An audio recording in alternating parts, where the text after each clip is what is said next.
$500 million. That was the number Roman Novak promised the world. It was the number that bought the private jets, the vintage cars, the life of a king in the glittering skyline of Dubai. But numbers on a screen are fragile things.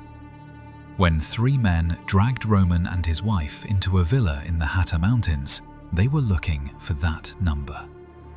They were willing to torture, to mutilate, to kill, just for a password. But when they finally cracked the code, the screen didn't show a fortune. It showed nothing. We spend our lives building digital monuments to convince the world we exist. But in the end, it only took a few hours in the desert to turn a digital empire into dust, and two human beings into a secret buried beneath the sand. This is the story of the fortune that never was.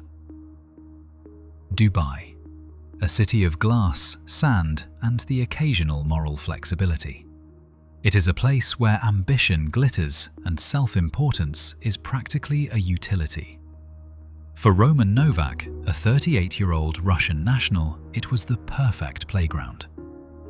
Roman and his wife, Anna, lived the kind of life most people only see through a filtered lens.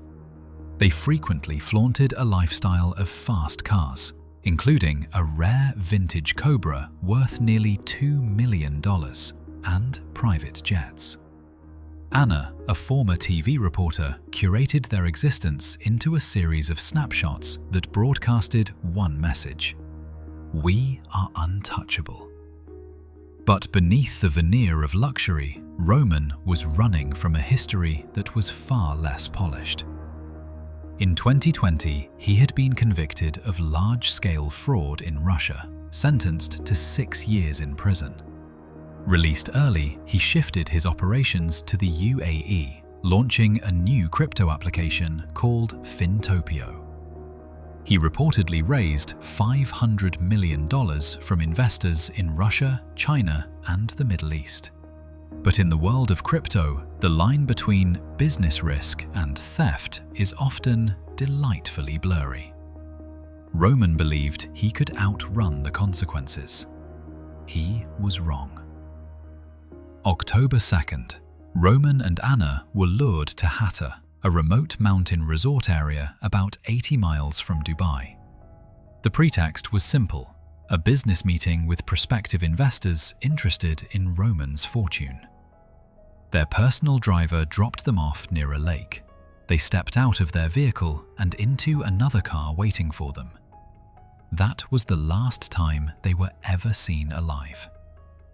Inside a rented villa, the investors revealed their true nature. They weren't businessmen. They were a hit squad consisting of 3 Russian nationals. Among them was Konstantin Shakt, a 53-year-old former homicide investigator turned drug smuggler. With him were Yuri Sharapov and Vladimir Dalikin, men with military backgrounds, alleged to have fought in the war in Ukraine. The plan was brutal and simplistic. Kidnap the crypto king, force him to give up the keys, take the fortune.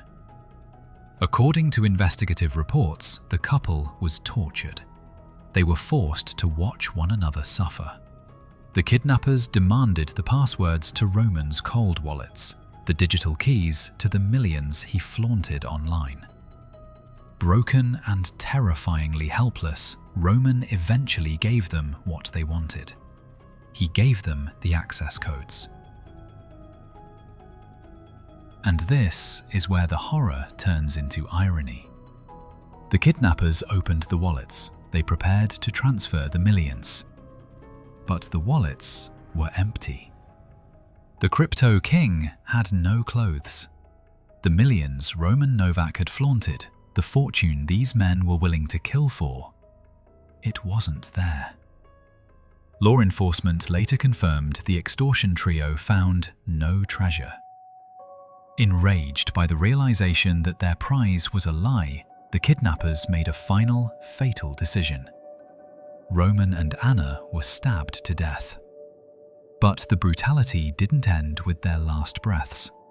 In an attempt to erase them from existence, the killers dismembered their bodies. They utilized industrial-strength chemical solvents to accelerate decomposition and destroy DNA evidence. The remains were packed into polythene bags. Some were poured into concrete. They were scattered in the desert sand. For weeks, the desert held them. While the bodies lay hidden, strange signals began to emerge from the digital void. Roman's phone pinged, but it wasn't in Dubai. The signal was traced to Oman. Then, thousands of miles away in Cape Town, South Africa. Messages were sent from Roman's device to his contacts, frantic texts claiming he and Anna were stuck in the mountains on the Oman border and urgently needed $200,000. It was a clumsy attempt at a digital alibi, a ghost in the machine trying to buy time. Because the reality was, Roman and Anna hadn't gone to Oman. They hadn't gone to South Africa. They had never left the villa in Hatta. It took the combined efforts of Russian and UAE law enforcement to piece together the fragments of this nightmare. They found traces of Anna's blood in the rented villa and the car. They found a cache of knives near the crime scene. And they found the men responsible. Shakht, Sharapov and Dalakin were arrested in Russia after fleeing the UAE. The former homicide detective, the man who should have known how to cover his tracks, was caught by the very digital footprint he tried to manipulate. Roman and Anna Novak left behind 2 children, now orphans in the care of their grandparents. This story is a grim testament to the age we live in. A man who built a fraudulent life on the blockchain, targeted by men who believed the lie enough to kill for it. Roman Novak played a game of smoke and mirrors. He convinced the world he was untouchable. In the end, his killers opened the vault to steal a fortune, only to find the abyss staring back at them. And for that empty wallet, 2 people were erased in the silence of the desert.